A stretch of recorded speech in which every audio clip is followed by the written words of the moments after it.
દર વખતે આપણે મળતા હોઈએ છીએ. રોજના સમાચારો, રોજના બનાવો તો તમને જાણ થતી જ હોય છે. પરંતુ આપણી સાથે કેટલીક વાતો શેર કરવી, આપણી પાસેથી કેટલીક વાતો જાણવી, એના માટે વર્ષોથી માનનીય પ્રધાનમંત્રી શ્રી નરેન્દ્ર મોદી સાહેબના નિર્દેશથી દરેક સંસદ સભ્ય પોતપોતાના વિસ્તારની અંદર આવી પ્રેસ કરતા હોય છે. આજે પ્રભુભાઈ હાજર છે અને મુકેશભાઈ દલાલ આજે પ્રવાસમાં હોવાથી આવી શક્યા નથી, પરંતુ પ્રભુભાઈએ ખૂબ વિશેષ માહિતી આપણી સમક્ષ મૂકી છે. પેપર લીકનો મુદ્દો અને એની જે માંગણી હતી કે આવો પેપર લીક ફરી ન થાય એના માટેના કડક કાયદાની ચર્ચા કરવા માટે પણ કોંગ્રેસે સપોર્ટ નથી કર્યો. અને કોંગ્રેસ સપોર્ટિવ રાજ્યની અંદર પણ જ્યારે પેપર લીક થયું તો એના વિશે એક શબ્દ પણ કોંગ્રેસ તરફથી બોલવામાં આવ્યો નથી.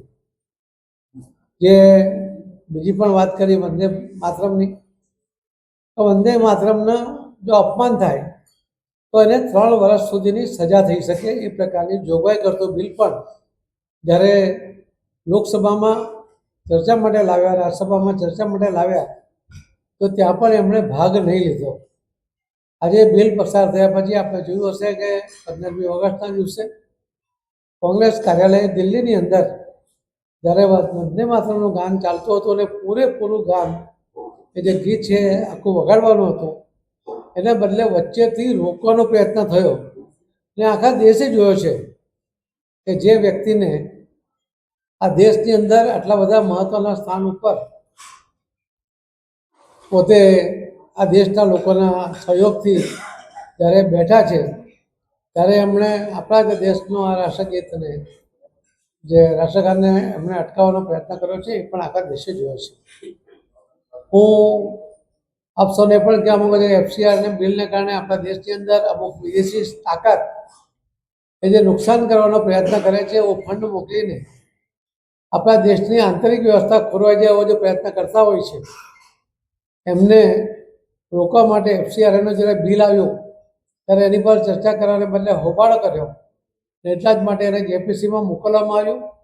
જોઈન્ટ પાર્લામેન્ટરી કમિટી એ રાજ્યસભા અને લોકસભાના સભ્યો દ્વારા બનેલી કમિટી હોય છે. એ મિની પાર્લામેન્ટ કહેવાય છે ને એની અંદર બધા જ પ્રકારના ચર્ચાઓને સ્થાન હોય છે. એ બધાનો અભિપ્રાય પછી એ જે અભિપ્રાય લઈને એ જ્યારે પછી રિપોર્ટ એ પાછો લોકસભામાં આવે છે, રાજ્યસભામાં આવે છે ને ત્યાં એની પર ફરી ચર્ચા થાય છે.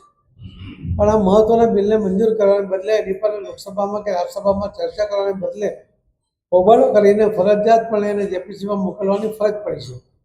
બહુ જ મહત્ત્વના બિલોને મોકલતા હોય છે, પરંતુ આ મહત્ત્વના બિલોને ચર્ચાને બદલે JPCમાં મોકલીને એને લેટ કરવાનો પ્રયત્ન પણ, કોઈકને સપોર્ટ કરવાનો પ્રયત્ન પણ કોંગ્રેસ દ્વારા કરવામાં આવ્યો છે. આવા અનેક બિલો, લોકો જે 12 બિલોની વાત માન્ય શ્રી પ્રભુભાઈ કરી છે, આવા બિલો એ હોબાળા વચ્ચે મંજૂર થયા, જરૂરી ચર્ચા વગર મંજૂર થયા, એ દુઃખદ ઘટના છે. લોકસભા અને રાજ્યસભા એ ચર્ચાનો વિષય હોય છે. એની અંદર પ્રશ્નકાળની અંદર પણ સભ્યો પોતપોતાના વિસ્તારના કે દેશ માટેના કોઈ અનેક પ્રશ્નો પૂછતા હોય છે. એની એક સિસ્ટમ છે કે 543 સૌ સભ્યો, લોકસભાના અને રાજ્યસભાના 250 જેટલા સભ્યો એ જ્યારે પ્રશ્ન પૂછે છે ત્યારે એમાંથી ડ્રો થતા હોય છે અને એમાંથી ફક્ત 20 સભ્યોને 20 પ્રશ્નો લેવામાં આવે છે. અને 20 પ્રશ્નોમાંથી પણ જ્યારે ચર્ચા થાય છે ત્યારે લગભગ 6-7 એક કલાકની અંદર 6-7 પ્રશ્નો આવતા હોય છે. એટલે ઘણો સમય પછી પ્રયત્ન કર્યા પછી જ્યારે લોકસભા કે રાજ્યસભાના સદસ્યને પ્રશ્નો પૂછવાનો મોકો મળે છે ત્યારે હોબાળો કરીને હાઉસ ચાલવા નહીં દેવું, પ્રશ્નોત્તરી કાળ પણ ચાલવા નહીં દેવું, વારંવારની સરકાર તરફથી પણ મિટિંગો કરીને એમને સમજાવવાનો પ્રયત્ન કર્યો, એમને સહયોગ મેળવવાનો પ્રયત્ન કર્યો. માન્ય લોકસભા અને રાજ્યસભાના અધ્યક્ષજીએ પણ એ બધા જ આ જે નેતાઓ હતા એમની સાથે પણ મળીને વાત કરી, પરંતુ એ ટ્રસ્ટના મસ્ત થયા નહીં અને આખું સત્ર એ વેડફાઈ ગયું. કરોડો રૂપિયાનું પણ નુકસાન થયું અને જે આઉટપુટ મળવું જોઈતું હતું પોઝિટિવ, એ નથી મળ્યું. એના માટે કોંગ્રેસ જવાબદાર છે.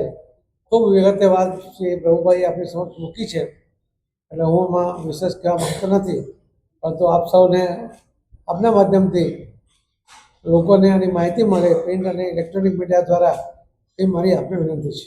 ધન્યવાદ.